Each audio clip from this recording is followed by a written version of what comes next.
हमें पीड़ा है। अगर वहां पे श्रद्धालुओं की मौतें हुई हैं तो हमें पीड़ा होगी। भारतीय जनता पार्टी को नहीं हो तो नहीं हो, सनातनी है, हिंदू है, वो बेचारे उनकी वहां पे मौत हो गई और आप कहेंगे पीड़ा ना हो? होगी पीड़ा, बिल्कुल होगी। जिस पार्टी ने अभी मात्र कुछ दिन पहले इनके गठबंधन सहयोगी ने क्या कहा, खड़गे जी ने, कि गंगा में डुबकी लगाने से कोई नौकरी नहीं मिलती, भूख प्यास नहीं मिलती। उससे पहले इनके पार्टी के लोगों ने हिंदू धर्म ग्रंथों की प्रतियां चलाई। उसके बाद इनके साथ के जो बिहार में लोग थे उन्होंने हिंदू धर्म के बारे में अपशब्द बात कही। इरेडिकेशन ऑफ सनातन धर्म, यानी सनातन धर्म का समूल नाश। इनको पीड़ा हो रही है या प्रसन्नता हो रही है, या इनको मौका नजर आ रहा उसमें? ये संवेदना हो रही है या संतुष्टि हो रही है? मेरा पहला सवाल जाता है अनुराग भदौरिया जी को। समाजवादी पार्टी के नेशनल प्रवक्ता हैं और अनुराग भदौरिया जी अखिलेश यादव जी के सवाल अपनी जगह बिल्कुल सही, जवाबदेही है, सवाल पूछने भी चाहिए, लेकिन हर बार अटैक पर योगी जी के वस्त्र, योगी जी के योगी होना, योगी जी के थ्रू सनातन को अटैक, ये क्यों हो रहा है? क्योंकि सवाल ये उठता है कि आपको हर बार सनातन को नीचा दिखाने की, योगी जी को नीचा दिखाने की, उनके वस्त्र को, भगवे को नीचा दिखाने की जरूरत क्यों पड़ती है? देखिए नाविका जी, एक बात माननी पड़ेगी, मनुष्य जो होता है वो सबसे बड़ा होता है। हमें पीड़ा है। अगर वहां पे श्रद्धालुओं की मौतें हुई हैं तो हमें पीड़ा होगी। भारतीय जनता पार्टी को नहीं हो तो नहीं हो, सनातनी है, हिंदू है, वो बेचारे उनकी वहां पे मौत हो गई और आप कहेंगे पीड़ा ना हो? होगी पीड़ा, बिल्कुल होगी। हाथरस में लोगों को, जैसे हाथरस में भी जब घटना हुई थी पीड़ा हुई थी, और होगी पीड़ा, क्यों नहीं होगी? अगर किसी की मौत होगी तो हमें पीड़ा होगी, क्योंकि ये मेरी जिम्मेदारी बनती है। मैं तो कहूंगा कि भारतीय जनता पार्टी के नेता बिल्कुल सही कह रहे थे, सनातन को बदनाम करने की साजिश है, बिल्कुल है। क्योंकि ये लोग जो ये बातें कह रहे हैं, इन्हीं के राज्य में, इन्हीं के प्रशासन में, इन्हीं के सरकार में हमारे श्रद्धालुओं की मौत हुई है। ये जिम्मेदारी लेने से बच रहे हैं, इनको जिम्मेदारी लेनी चाहिए। और उसमें चीख भी रहे हैं, चिल्ला भी रहे हैं, उसमें षड्यंत्र खड़यंत्र पता नहीं क्या क्या खोज रहे हैं। अरे हमारे अपने लोग चले गए, वो बेचारे आई कार्ड लेके घूम रहे हैं कि मेरे पिताजी गायब हो गए, किसी की मां नहीं मिल रही है, किसी के लोग अपने परिवारजनों को खोजने में लगे हैं, और आप यहां पे राजनीति कर रहे हैं बैठ के। राजनीति भारतीय जनता पार्टी कर रही है, और जिस तरह की राजनीति आपको देखने को मिल रही है, ये मनुष्य धर्म को नहीं अपना रहे, ये सनातन की बात नहीं करते। सनातन तो प्रेम की भाषा बोलता है, सनातन तो जोड़ने की बात करता है, सनातन तो पूरे विश्व को अपनाने की बात करता है। सनातन कब कहता है कि आप बुराई करो? सनातन कब कहता है कि आप नफरत की बात करो? ये हमेशा एक नफरत की बात करते हैं। मैं बार बार हम कुंभ के मुद्दे को उठा रहे हैं, कुंभ के मुद्दे पे बोल रहे हैं। सरकार कहां है वो लोग कि जिनकी वजह से ये हुआ है? उन पे एफआईआर क्यों नहीं हुई अभी तक? जो अधिकारी वहां पे, ये मैं नहीं कह रहा हूं, नंद किशोर, इनके गुजर, इनके एमएलए, वो भी सवाल उठा रहे हैं कि भाई जो अधिकारी जिम्मेदार है उन पे कार्रवाई क्यों नहीं हुई? अभी किसी, मैं आपसे नाविका जी बोलता हूं, अभी किसी स्कूल, कॉलेज, यूनिवर्सिटी या किसी जगह भी कोई घटना हो जाती है तो एफआईआर तुरंत हो जाएगी।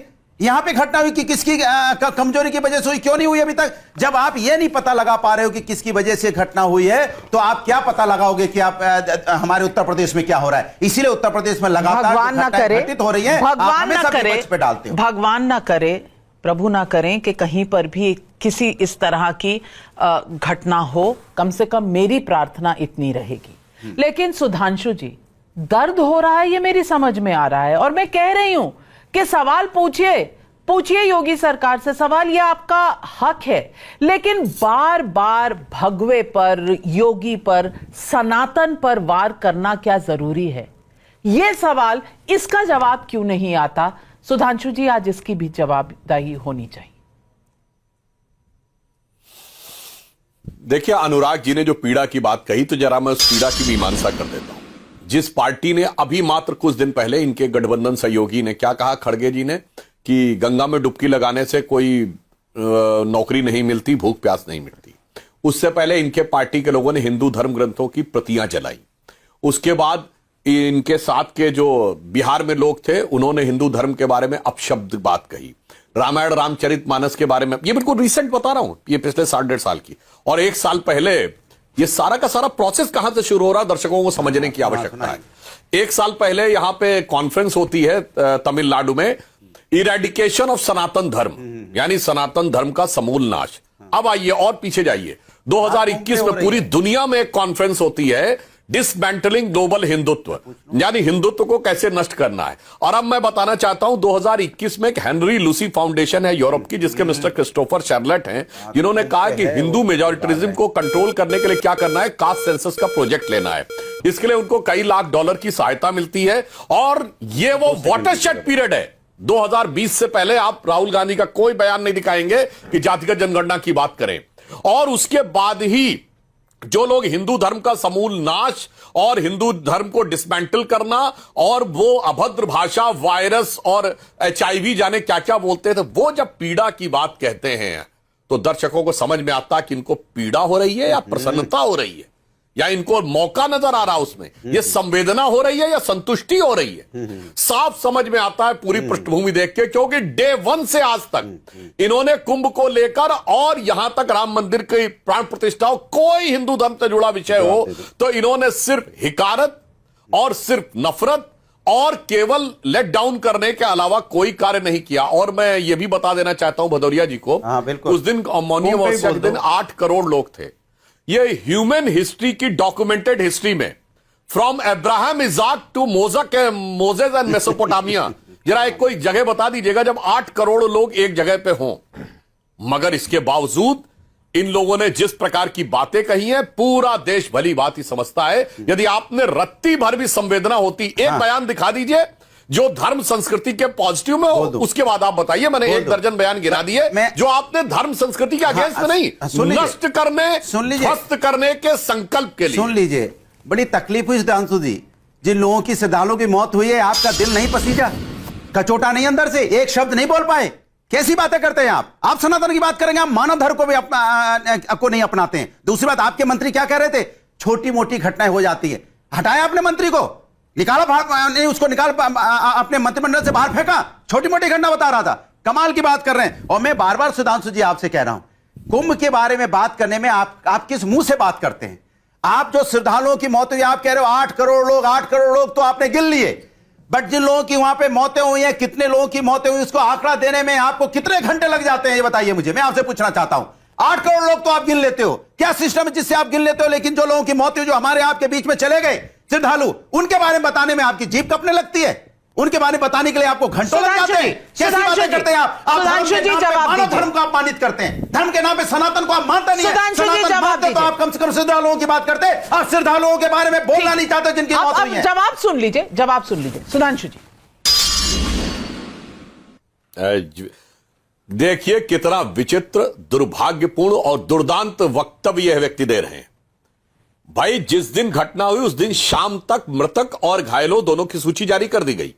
आप कह रहे हैं कि तुरंत नहीं बताया गया। अरे भाई, जो लोग घायल हैं उनकी आइडेंटिफिकेशन होगा, और घायलों में से कोई मृत भी हो सकता है कुछ घंटे के बाद, ऐसा तो है नहीं, इसीलिए बाकायदा बताया गया। और आज सदन के अंदर पीयूष गोयल जी ने स्पष्ट बताया कि 1954 में 800 लोगों की डेथ हुई थी, नेहरू जी के जमाने में, ये सरकारी आंकड़ा था। राजीव गांधी जी के जमाने में 200 लोगों की डेथ हुई थी, और आपके जमाने में 42 लोगों की डेथ हुई थी। इसलिए मैं ये नहीं कह रहा हूं, मगर मैं कह रहा हूं, मैं आज की बात बता रहा हूं। आज की बताइए, मत करिए, कुंभ हजारों साल अरे आज 1954 में क्यों चले गए? आज मौत हुई है, मगर मैंने आपसे क्यों नहीं तैयार है? एक बयान बता दीजिए जो आपने आज का बता भाई, एक लाइन बोलने दीजिए। आप बोल रहे तो मैंने डिस्टर्ब नहीं किया मेरे भाई।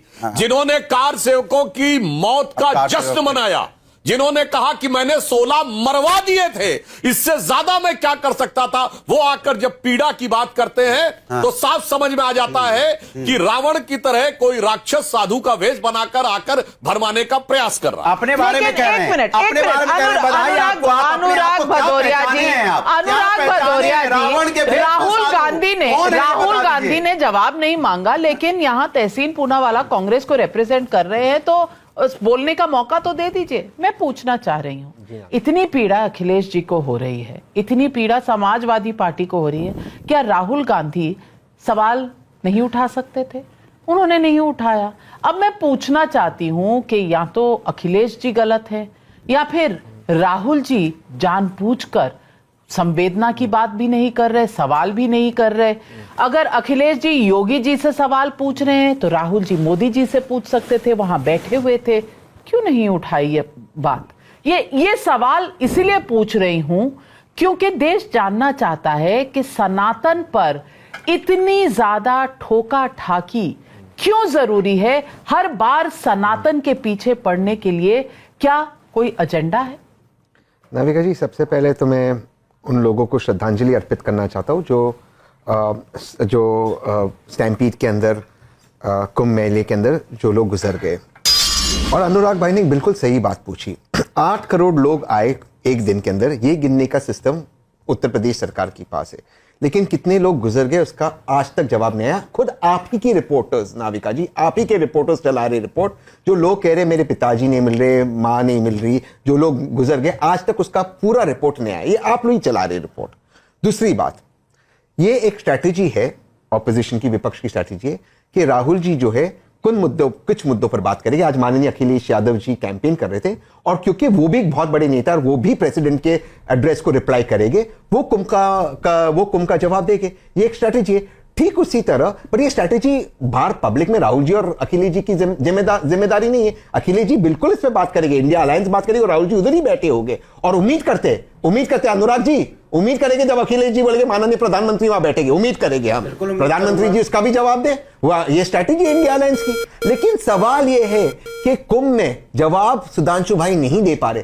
क्या कह रहे? 1954, 2013 में बहुत शर्मनाक घटना हुई, लेकिन वो घटना रेलवे स्टेशन पे हुई, ट्रेन का ट्रैक बदला गया, उसमें कोई अखिलेश यादव जी की जिम्मेदारी नहीं थी, फिर भी उन्होंने जिम्मेदारी दी। तेलंगाना में एक स्टैम्पीड हुआ तिरुपति में, कितनी अच्छी तरह से रिपोर्ट आई, बिल्कुल रिपोर्ट आई। हादसे में जो हुआ, जो व्यक्ति उसके लिए जिम्मेदार है, क्या आज तक वो गिरफ्तार हुआ? उनका नाम चाचित मैं नाविका जी आपसे पूछ रहा हूं। उत्तर प्रदेश की सरकार जिम्मेदारी से काम नहीं कर रही। जो लोग वहां गुजर गए वो गरीब थे।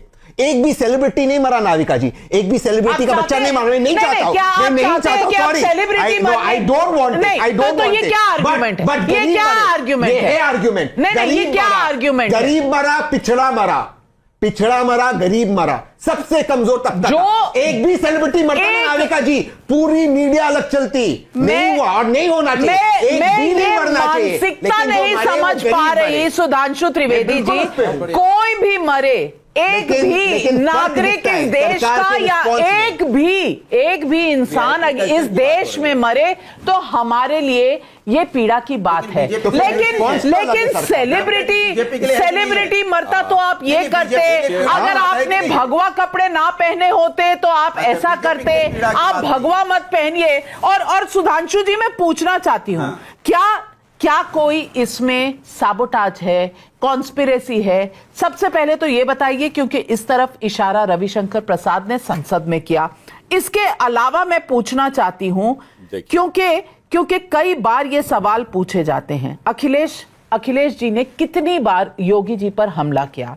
नाम के योगी हैं, असल में सिर्फ सत्ता भोगी हैं। साधु के वेश में जग घूमते धूर्त अनंत। भाषा से पहचानिए संत महंत। मठाधीश माफिया में ज्यादा फर्क नहीं। योगी कभी क्रोधी नहीं हो सकता। सीता हरण के लिए रावण साधु भेष में आया था। ये बार बार इस तरह के प्रहार क्या बता? ये तो अभी इन्होंने ही बोला है, रावण के वेश में अभी तो इन्होंने ही बोला है। देखिए टेक्ना, हाँ तो मैंने तो उदाहरण देके बोला ना। हाँ। अब मैं आपको बताना चाहता हूं, उदाहरण देते तो गलत बोला। वो टेक्निकली बोलते बोलते क्या चीज बोल गए। उन्होंने कहा कि 2013 में, मैंने 10 एग्जाम्पल पीछे कोट करके बताए हैं। खैर, तहसीन भाई ने बोला 2013 में जो भगदड़ हुई, जिसमें मौतें हुई, वो इलाहाबाद रेलवे स्टेशन के ऊपर हुई, और वो जिम्मेदारी स्टेट गवर्नमेंट की नहीं थी। अरे ये भूल ही गए, तो इसका मतलब किसकी जिम्मेदारी थी? केंद्र सरकार। बिल्कुल। अब मैं ये भी बताना चाहता हूं, अगर रेलवे स्टेशन के ऊपर भीड़ ज्यादा हो रही है तो उसे नियंत्रित करना ज्यादा आसान है। आप उसके पहले के रेलवे स्टेशन पे मैसेज दे सकते हैं कि उन गाड़ियों को वहीं रोक दिया जाए। जबकि एक पर्टिकुलर जगह पे लोग ज्यादा आ गए तो उनको आप रोक बाहर नहीं कर सकते थे। तो एक प्रकार से तहसीन जी ने अपनी सरकार यानी कांग्रेस सरकार की जिम्मेदारी मान ली, क्योंकि रेलवे उनके अंडर में थी। दूसरा, उसके बाद सीएजी की रिपोर्ट है 2013 के कुंभ पे, जिसने कहा 60% निर्माण कार्य पूरे नहीं हुए थे। 60% निर्माण कार्य पूरे नहीं हुए थे, और अनेक ऐसे थे जिनकी शुरुआत तक नहीं की गई थी, जिनके लिए धन का आवंटन था। ये भदौरिया जी, सीएजी की रिपोर्ट हमारी नहीं है, ये आपकी गठबंधन सरकार की, क्योंकि आप उस समय उस सरकार का समर्थन कर रहे थे, उसकी रिपोर्ट है। और जहां तक, वैसे तहसीन भाई समझदार हैं, युवा हैं, पर बहुत असंवेदनशील बयान दिया कि सेलिब्रिटी किसी की मौत नहीं हुई। तो मैं पूछना चाहता हूं, आजादी का आंदोलन लड़ने वाले कांग्रेस में एक राष्ट्रीय अध्यक्ष स्तर का नेता बताइए जिसकी अंग्रेजों की गोली से मौत हुई अंग्रेजों में हो, चले गए, जिसको फांसी बात हुई हो हो, रही है, यही जिसको दिक्कत है काला बीजेपी पानी के हुआ साथ। हो, और लाला लाजपत राय जी को छोड़कर जिसको लाठियां भी पड़ी और वो घायल हुआ हो, दीजिए। इसके बावजूद आपने बताइए मुझे, नेहरू कोई जी को सेलिब्रिटी बहुत बताइए लाठियां ना। पड़ी, नेहरू जी को, कुंभ की बात हो रही है, नेहरू जी को बताइए ना, सरदार जिनकी पटेल मृत्यु को हुई। बहुत पड़ी।